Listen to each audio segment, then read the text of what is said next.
केदारनाथ, ये नाम सुनते ही मन में एक अलग ही तस्वीर बनती है ना। हिमालय की गोद में बसा ये सिर्फ एक मंदिर नहीं, बल्कि कह सकते हैं एक पहेली है। एक ऐसी जगह जहां पहुंचकर फेथ और साइंस, मतलब आस्था और विज्ञान, दोनों ही हैरान रह जाते हैं।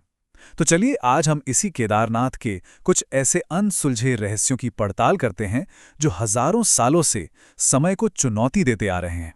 और इन रहस्यों की लिस्ट में सबसे पहला और सबसे ताज़ा वो वाकया है जिसे हम में से कई लोगों ने अपनी आंखों से देखा है।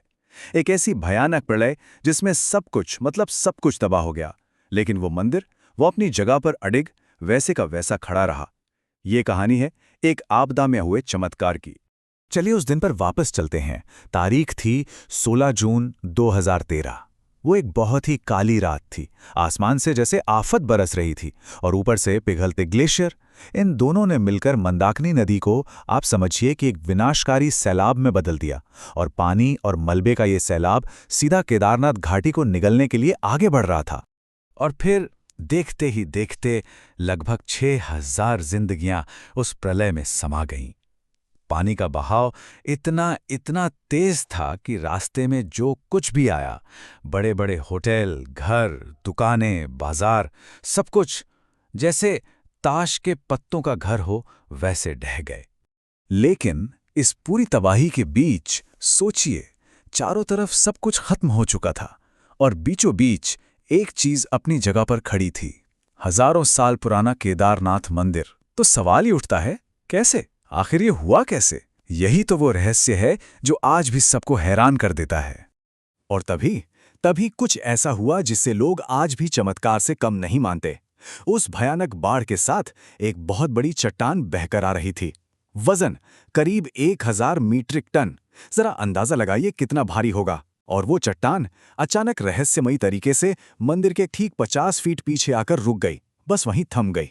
और इस चट्टान ने, जिसे आज हम भीमशिला के नाम से जानते हैं, उस सैलाब के बहाव को 2 हिस्सों में चीर दिया। पानी मंदिर को छुए बिना उसके दोनों तरफ से निकल गया। ये चट्टान सिर्फ मंदिर के लिए नहीं, बल्कि उस वक्त मंदिर के अंदर पनाह लिए हुए करीब 300 लोगों के लिए भी एक ढाल बन गई। तो भीमशिला का वहां आकर रुक जाना, ये एक दैवीय चमत्कार लगता है ना। लेकिन साइंटिस्ट्स का मानना है कि मंदिर के बचने के पीछे सिर्फ यही वजह नहीं थी, बल्कि उसकी अपनी बनावट, उसकी अपनी इंजीनियरिंग का भी बहुत बड़ा हाथ था। तो चलिए अब जरा इस मंदिर की इंजीनियरिंग के उस राज को समझने की कोशिश करते हैं जो इसे इतना ज्यादा मजबूत बनाता है। मतलब सोचने वाली बात है कि आखिर ऐसा क्या है इस 1000 साल पुरानी बिल्डिंग में जो इसे इतना मजबूत बनाता है कि आज के जमाने की बड़ी बड़ी आपदाओं को भी ये आसानी से झेल जाता है। तो इसका राज छिपा है एक बहुत ही पुरानी टेक्निक में जिसे कहते हैं इंटरलॉकिंग टेक्नोलॉजी। अब ये क्या है? जरा सोचिए, बिना किसी सीमेंट या गारे के बड़े बड़े भारी भरकम पत्थरों को इतनी सटीकता से काटा और तराशा गया है कि वो एक दूसरे में बिल्कुल फिट हो जाते हैं, एक दूसरे को जकड़ लेते हैं, लॉक हो जाते हैं, जैसे कोई जिक्सॉ पजल हो। और यही वो कमाल की इंजीनियरिंग है जिसने इस मंदिर को सदियों से भूकंप, भारी बर्फबारी और 2013 की उस भयानक बाढ़ से भी बचा कर रखा। खैर, इस मंदिर की मजबूती सिर्फ इन पत्थरों में ही नहीं है। इसकी असली ताकत तो इसकी नींव में बसी पौराणिक कथा में है। तो चलिए अब पत्थरों से हटकर कहानी पर आते हैं कि ये मंदिर आखिर बना कैसे, इसकी शुरुआत कहाँ से हुई। तो कहानी की शुरुआत होती है महाभारत के उस विनाशकारी युद्ध के बाद। पांडव युद्ध तो जीत गए थे, लेकिन उनके हाथ अपनों के ही खून से सने थे। वो ग्लानि, एक अपराध बोध से भरे हुए थे। तो उन्होंने भगवान कृष्ण से पूछा कि प्रायश्चित का रास्ता क्या है।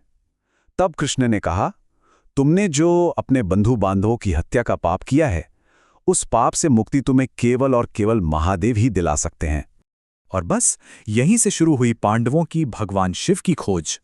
वो दर दर भटकते रहे, लेकिन शिव उनसे मिलना ही नहीं चाहते थे। तो उन्होंने एक बैल यानी नंदी का रूप धरा और बाकी जानवरों के झुंड में जाकर छुप गए। पर भीम ने उन्हें पहचान लिया और जैसे ही शिव रूपी बैल धरती में समाने लगा, भीम ने फुर्ती से झपटकर उसकी पीठ का कुबड़, मतलब हंप, पकड़ लिया।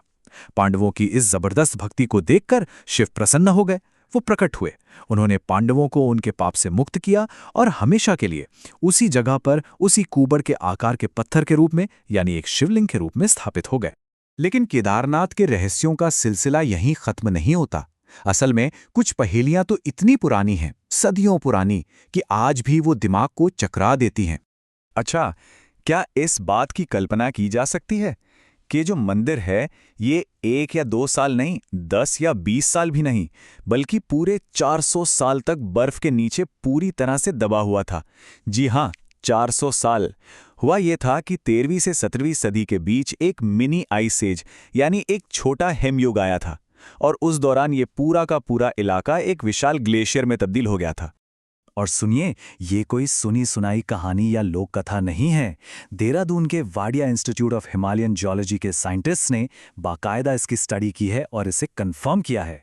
उन्होंने पत्थरों की जो ल्यूमिनेसेंस डेटिंग की, उससे ये साबित हुआ कि मंदिर वाकई सदियों तक बर्फ में दफन था। आज भी मंदिर की बाहरी दीवारों पर ग्लेशियर के खिसकने से बने निशान साफ साफ देखे जा सकते हैं। और एक बार फिर इसकी वही मजबूत इंटरलॉकिंग बनावट, उसी ने इसे ग्लेशियर के उस जबरदस्त दबाव से बचाए रखा। कमाल है ना? चलिए, अब एक ऐसे रहस्य की तरफ बढ़ते हैं जो भूगोल और आस्था के बीच की रेखा को ही मिटा देता है। बात करते हैं 79 डिग्री पूर्वी देशांतर की, मतलब 79 डिग्री ई लॉन्गिट्यूड।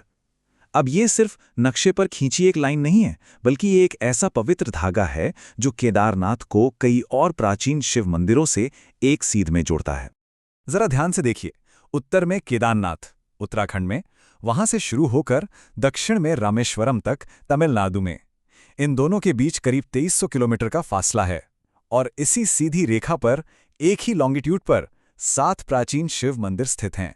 केदारनाथ, फिर तेलंगाना में कालेश्वर, आंध्र प्रदेश में श्रीकालहस्ती, और फिर तमिलनाडु में एकम्बरेश्वर, अरुणाचलेश्वर, चिदम्बरम और आखिर में रामेश्वरम। सबके सब एक ही लाइन में, और वो भी अविश्वसनीय सटीकता के साथ। तो सवाल सीधा सा है, हजारों साल पहले जब ना जीपीएस था, ना सैटेलाइट टेक्नोलॉजी थी, कुछ भी नहीं था, तो उस जमाने के बिल्डर्स ने इतनी परफेक्ट ज्योग्राफिकल अलाइनमेंट हासिल कैसे की? क्या ये सिर्फ एक इत्तेफाक है, एक कोइंसिडेंस, या फिर ये हमारे पूर्वजों के खगोल विज्ञान और भूगोल के उस गहरे ज्ञान का सबूत है जिसे शायद हम आज भूल चुके हैं?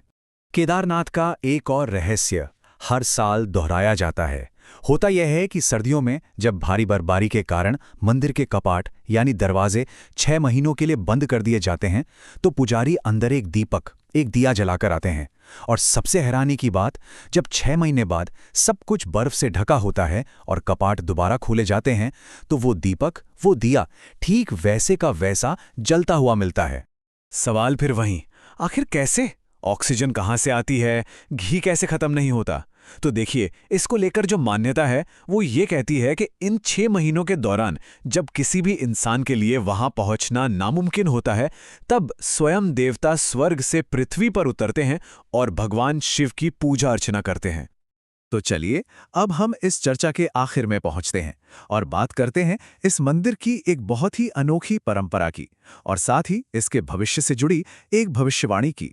ये एक ऐसी बात है जो हमें एक बहुत गहरे सवाल के साथ छोड़ जाएगी। यहाँ एक और बहुत ही हैरान करने वाली लेकिन खूबसूरत बात है। क्या ये पता है कि उत्तर भारत में हिमालय पर बसे इस मंदिर के जो मुख्य पुजारी हैं, जिन्हें रावल कहा जाता है, वो कहाँ से आते हैं? वो आते हैं दक्षिण भारत के कर्नाटक से। और सिर्फ इतना ही नहीं, सदियों से यहाँ के जितने भी बड़े पूजा पाठ और अनुष्ठान हैं, वो सब कन्नड़ भाषा में ही किए जाते हैं। सोचिए, ये परंपरा उत्तर और दक्षिण को कैसे जोड़ती है। भारत की सांस्कृतिक एकता का कितना अद्भुत उदाहरण है ये। लेकिन एक भविष्यवाणी ये भी है। हिंदू ग्रंथों में लिखा है कि एक दिन ऐसा आएगा जब नर और नारायण नाम के ये 2 पर्वत आपस में मिल जाएंगे, और जब ऐसा होगा तो केदारनाथ तक पहुंचने का ये रास्ता हमेशा हमेशा के लिए बंद हो जाएगा। ये भविष्यवाणी हमें एक आखिरी और शायद सबसे बड़े सवाल पर लाकर छोड़ देती है कि जब ये पत्थर की इमारत भी नहीं बचेगी, तब पीछे क्या रह जाएगा? कौन सी विरासत बचेगी? शायद इसका जवाब आस्था, विज्ञान और इन तमाम कहानियों से भी परे कहीं ज्यादा गहरा है।